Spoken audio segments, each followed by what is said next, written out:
Sky nĩ mwana ũrĩa mũkũrũ wa Betty Bayo, na mũthenya wa ira nĩ ararutire speech kana ndũmĩrĩri ĩrĩa ĩratũmire andũ matigwo mamakĩte na mararĩra mũno nĩ kũihũrwo nĩ kĩeha thutha wake gwĩtwo thibitarĩ ya AAR, na kũrĩa aretirwo mamu wao atanacenjio atwarwo Kenyatta Hospital.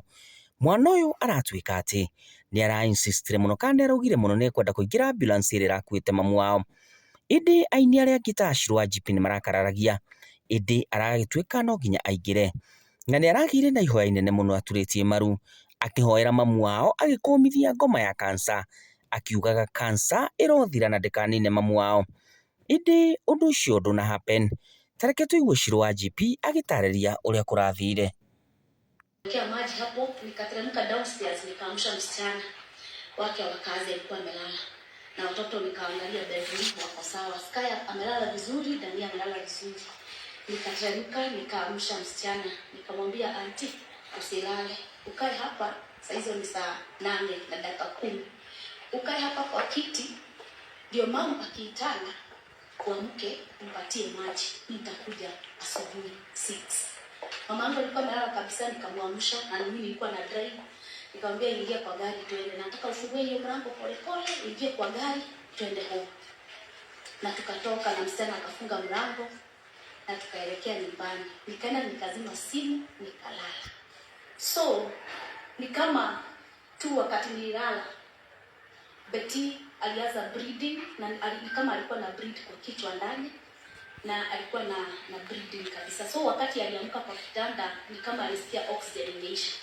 Akatoka kwa kitanda, akaamka, bleeding ikaanza kuanguka na yeye mpaka kwa stairs. Akateremka kwa stairs akiwa na bleed, akafungua mlango, msichana wake akamuona, tulikuwa nimeambia msichana asilale. Akamuuliza mama umeenda wapi? Na ni kama already akiwa amelala alikuwa amebleed sana kabla ajisikie mpaka oxygen ilikuwa imeisha. So msichana alikuta anatafuta funguo za gari na amefungua gari na akaanza kupiga honi. Betty was a fighter. Angekufa akiwa amenyamaza. Akapiga honi estate mzima na msichana neighbor sasa na security wakakuja. Huyo neighbor wake akamchukua akampeleka AAR. Mimi 6 nikaamshwa na msichana juu napatianga msichana wangu simu. Kaniambia juu wakati sasa Betty alifikishwa AAR hangechukuliwa kwa sababu hana pesa ya kuingia. Na Tash akabana yake akapigia Jane phone, akampigia akamwambia Betty amepelekwa hospitali na neighbor na sisiki Shiro. So naye Jane Modoni akakimbia kwa hospitali AAR, akakaa hapo, akajaribu kunipigia, msichana wangu akachukua simu, nikaamshwa, nikamwambia wacha nilipe hospitali. Nakumbuka nilipa 260,000 kwa sababu hao marafiki walikuwa wametoa kitu 1,300,000 wakiwa watu 30. Kama Kigoma alikuwa anatupatia 50k, 20k. Jubete alikuwa ameniambia, "Wewe usiache tu. Nimepigana vita ya kutosha kwa social media. Nimetusiwa ya kutosha. Kama tu unaweza ruhusu tu nisiingie social media. Kama tu hata watu wanajua wakikuja kwa room ya Betty nilikuwa hivi. Karibu ni fight na mtu usimpige picha. Usijaribu kumpiga picha. Kwa sababu alikuwa anataka ajiheshimu mpaka wakati wake wa mwisho. Na alikuwa ananiambia usiwache mtu asinipige picha in this situation." Na wakati tulilipa 260 nikafika hapo 6 nikakuta wamechukuliwa, wameingia. Na hapo ndipo niliona Betty yuko sawa kwa sababu alikuwa anarudia kitu moja. I want blood. Nataka damu. A positive. Hivyo ndivyo alikuwa anarudia. Nikaona huyu Betty si mwenye aliacha usiku. Na ni mgonjwa sana. So tukaharakisha AAR, tukalipa, tukaita Kegomo, tukaita Ben, tukaita Lois, tukaita watu wetu wote wenye tunakuanga na wao kwa hiyo group, wenye tulikuwa na wao kwa hiyo group, wakakuja wote. Walikuja kitu watu 15 na tukaita familia. Tuliita familia kitu saa 4 ya mchana. Betty akagongwa na stroke. Ikamgonga hii side. Wakati nilienda kumguza hivi, nikakuta mdomo nageuka iko hapa. Nikamwambia je, Mudhoni ni nini na happen na Betty? Mbona amepigwa na stroke? tukaambiwa ana bleed kichwa. Sasa hapo ndio tulijua ugonjwa wake already imekuwa serious. Ana bleed ndani ya kichwa na akona clot na mambo imekuwa mabaya. Sasa hapo ndio tulisema aingie ICU na akaingia ICU. Tulikaa hapo the whole day. Tutoka hapo saa 3 ya usiku mnajua hivyo.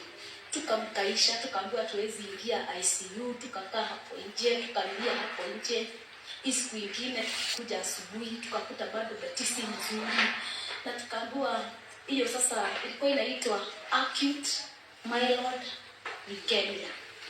Tukaambiwa ilikuwa imejificha kwa mwili. Hata wakati wake wa mwisho, wakati kwa sababu hiyo siku alipoteza speech. Na wakati niliona speech imeenda, haongei na mimi, nikimguza haongei. Nikimwongelesha akiwa ICU alisikii.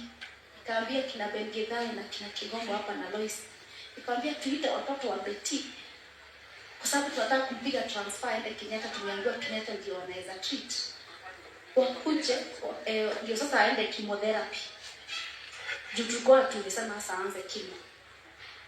Nikamwambia tuite watoto wa Betty. Waone mama yao. Kwa sababu waliacha mama mwenye anaongea.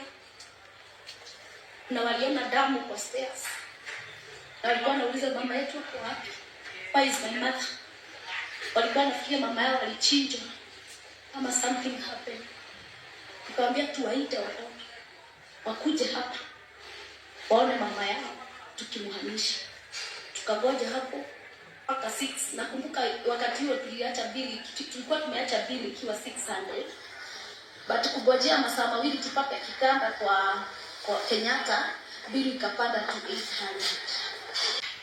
Tukazipata, tukalipa bili, watoto wa Betty wakakuja. Na nakumbuka wakati Sky aliona mamake kwa sababu Betty alikuwa amefungua macho. Na alikuwa anafanya hivi kwa sababu anashangaa ni nini kishingo yake imefanya, bata juu amegongwa na stroke ya side moja. Wakati alitolewa na kitanda 7 hivi akatolewa hapo, akaangalia watoto wake ni kama alituangalia sisi wote. Naangalia Jemiloboi, anaangalia mimi akiwa kwa kitanda, anaangalia kila mtu. Alafu akaangalia watoto wake akawajua. Machozi yake ikaanza kutiririka. Akalia. Sky akasema anataka aingie hiyo ambulance na yeye amwambie kitu. Sky akamwambia, "Mom, I know you are a fighter. You are going to fight this cancer. Utatoka hapa mama." Akapiga magoti kwa ambulance. Mbia Mungu siache mama yangu akufe.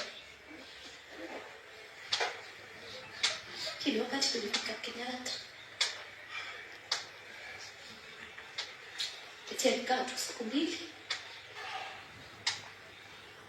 Na angetritiwa. Already cancer ilikuwa imemkula. Akiwekwa damu inakunywa. It was too late.